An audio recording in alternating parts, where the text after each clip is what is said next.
Welcome!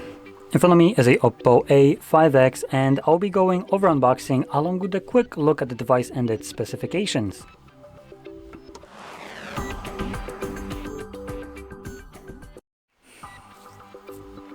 Okay, so the truth is, I already did kind of unbox it.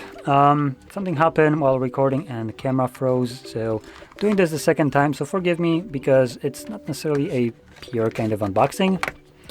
But taking a look at the box, if I can open it up, there we go. Obviously we had the phone and our cable like so. So phone below right here in this paper. And inside here we had our charging cable and our paperwork, and that's it. So with that out of the way, with the phone, there we go. Let's go into these specifications. And starting off with the display, which is the first thing that we're going to see, we have a 6.6-inch display with a 720 by 1600 pixel resolution LCD IPS display running at 120 Hz refresh rate with a brightness of 1000 nits, 85% screen to body ratio, and 264 pixels per inch. Now, when it comes onto this device, as it is a budget phone for about $100, the screen right here is actually pretty decent, being a 120 Hz display. That's already a pretty nice thing, and there's actually more that kind of makes up for this price, which is moving on into the internals, the battery, being a 6000 mAh battery that can be charged at 45 watts of charging speed. Now, for comparison, a Samsung Galaxy S25 Ultra, a bigger device, 10 times more expensive device, comes with a 5000 mAh battery and also 45 watts charging. Now, flagship usually means that the device has the best possible specifications on the frickin' market. So how is this phone surpassing a S25 Ultra flagship phone if it's supposed to be the best? Just putting that out there. Samsung, maybe you should think about it. Now, while we're in the internals, we have a Dimensity 6300 processor and 4 GB of RAM in here. Now, these RAM options are the only ones, as well as the storage being 128 GB of storage. But we have expandable storage using an SD card, so that's actually pretty good. You can just slap in an SD card and have up to like a terabyte of storage, so pretty good. And in terms of the storage type right here, it's a UFS 2.2. Obviously, it's not going to be 4.0 as it's a bottom of the barrel phone, and it already makes up with the 120 Hz refresh rate and 6000 mAh battery. So again, it's already in its category pretty good phone.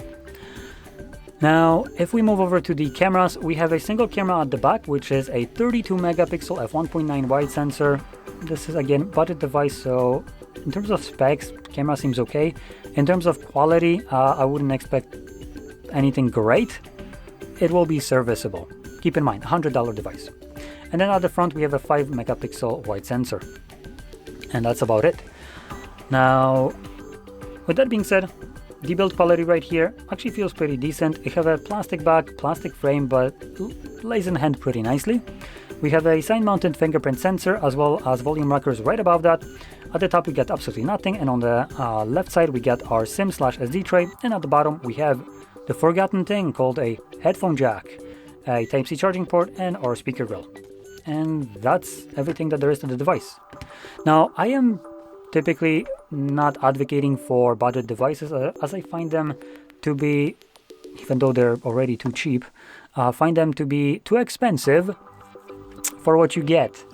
And I base that on the fact that when you get to spend, for instance, let's say 40% more of what you're already spending on this and have a device that is 300% better, I see no reason to go for these devices. That's just my approach. And usually, also, these devices don't offer basically anything that is worth your time, money, or even interest.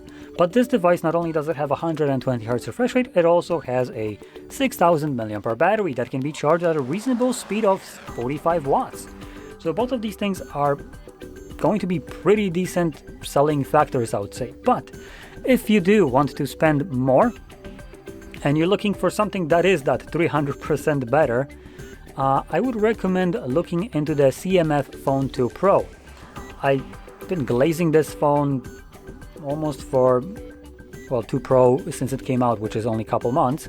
But this is about a $200 device that is basically, by all intents and purposes, a cut down version of what could be considered a flagship phone.